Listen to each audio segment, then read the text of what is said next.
नमस्कार दोस्तों, स्वागत है आपका हमारे चैनल पर। दोस्तों, नवरात्रि के 9 दिन माता रानी को समर्पित हैं। यदि हम कन्या पूजन करते हैं तो हमारी ज़िंदगी से सभी कष्ट चले जाते हैं। हमारे घर से सभी प्रकार के कलेश दूर हो जाते हैं।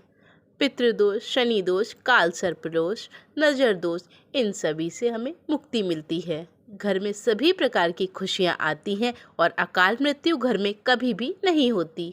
दोस्तों, आपको पता ही है कि इस बार माता रानी हाथी की सवारी पर पृथ्वीलोक पे आ चुकी हैं।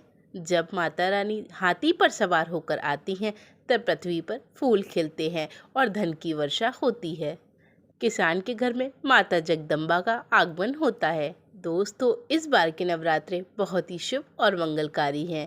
यह नवरात्रे 15 अक्टूबर से शुरू होकर 23 अक्टूबर को समाप्त हो रहे हैं। ऐसे में 24 अक्टूबर को माता रानी का विसर्जन होगा।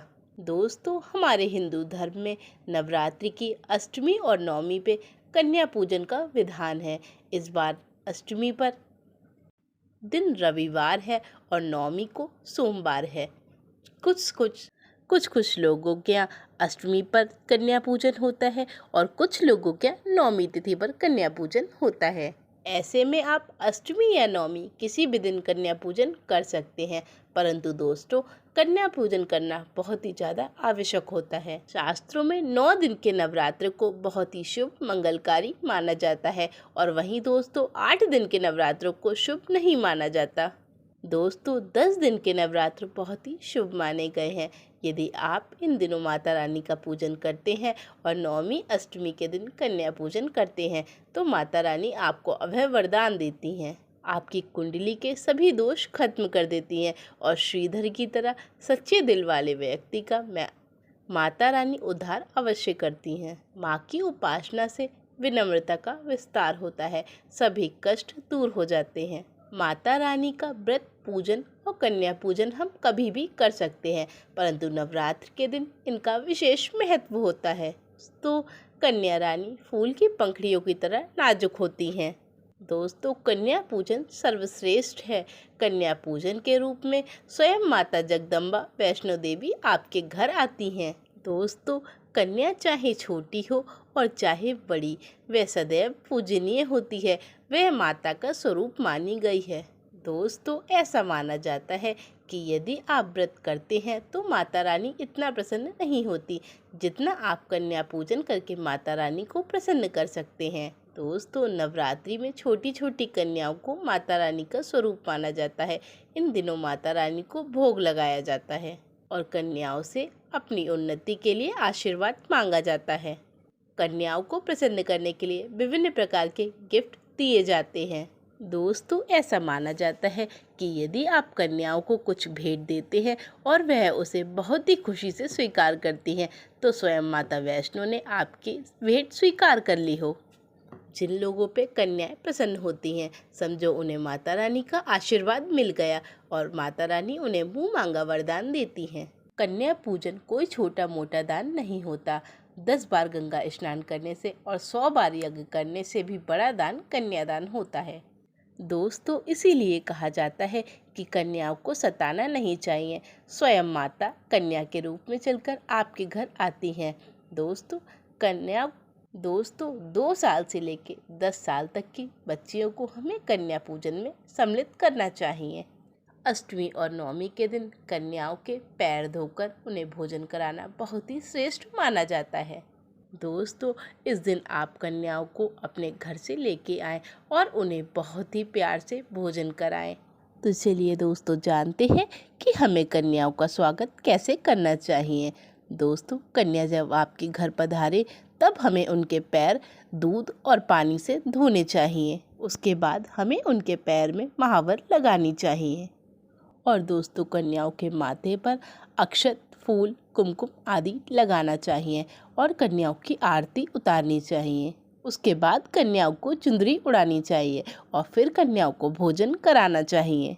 दोस्तों, इस बात का विशेष ध्यान रखें कि कन्याओं की थाली में कभी भी खाना 3 पुड़ी ना रखें और भोजन में कन्याओं के लिए काले चने अवश्य बनाने चाहिए। माता रानी का भोग दोस्तों काले चने होता है। आपको कन्या पूजन में हलवा चना अवश्य ही बनाना चाहिए। दोस्तों ज़्यादातर लोग कन्याओं को कुरकुरे, चिप्स आदि भेंट में देते हैं, परंतु दोस्तों कभी भी ये चीज़ें कन्याओं को दान में नहीं देना चाहिए, क्योंकि दोस्तों इसमें लहसुन, प्याज आदि होता है। दोस्तों इससे आपका व्रत खंडित हो सकता है, क्योंकि दोस्तों आपने 9 दिन तक लहसुन प्याज का परहेज किया और दोस्तों आप कन्या पूजन में माता रानी को लहसुन प्याज खिला रहे हैं, तो इससे आपका व्रत तो खंडित होना ही है। दोस्तों कन्या पूजन के लिए हमें घर में बहुत ही पवित्रता से खाना बनाना चाहिए। कुछ लोग दोस्तों कन्या पूजन के लिए बाहर से बनवाकर खाना ले आते हैं और कुछ लोग दही जलेबी खिलाकर कन्या पूजन कर देते हैं। यह काम दोस्तों वह लोग करते हैं जिनके घर में कोई भी करने वाला नहीं होता और जिनके घर में कोई बीमार होता है। परंतु दोस्तों यदि आपके घर में सब कुछ कुशल मंगल है तो दोस्तों आप कन्या पूजन के लिए अपने घर में ही खाना बनाएं और वह खाना बहुत ही पवित्रता के साथ बनाना चाहिए, क्योंकि दोस्तों इसको स्वयं माँ जगदम्बा भोग लगाएंगी। दोस्तों नवरात्रों के टाइम में हमें अपने घर में पक्का खाना अवश्य बनाना चाहिए। इससे माता रानी बहुत ही अधिक प्रसन्न होती हैं। दोस्तों कन्याओं को कभी भी प्लास्टिक के बर्तन में भोजन नहीं कराना चाहिए। कन्याओं को हमेशा स्टील के बर्तनों में ही भोजन कराना चाहिए। आप चाहें तो दोस्तों कन्याओं के लिए नए बर्तन भी ला सकते हैं, वह बर्तन उन्हें भेंट स्वरूप दान कर दे। यह बहुत ही अधिक शुभ होता है। दोस्तों यदि नवरात्र में आपको कन्या पूजन के लिए शुक्रवार का दिन पड़ जाए तो आपको कोई भी खट्टी चीज़ कन्याओं को नहीं खिलानी चाहिए।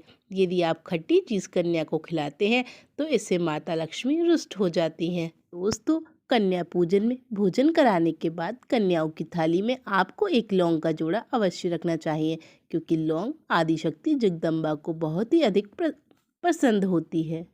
लौंग माता शक्ति का प्रतीक होती है। लौंग में माँ जगदम्बा का वास होता है, इसलिए कन्याओं की थाली में चुपचाप बिना टोके एक लौंग अवश्य रख दें। दोस्तों आपका भाग्य जग जाएगा।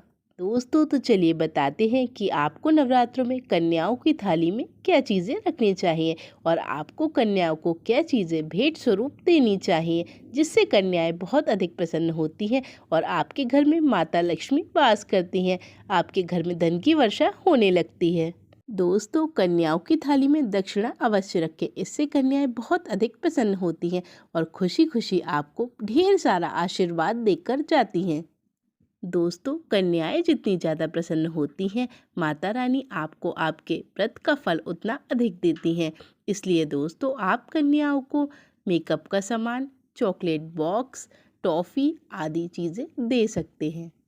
दोस्तों यदि आप कन्याओं को उनकी पसंदीदा चीज़ देते हैं तो इससे कन्याएं बहुत अधिक प्रसन्न होती हैं और आपके व्रत का फल आपको अतिशीघ्र मिल जाता है।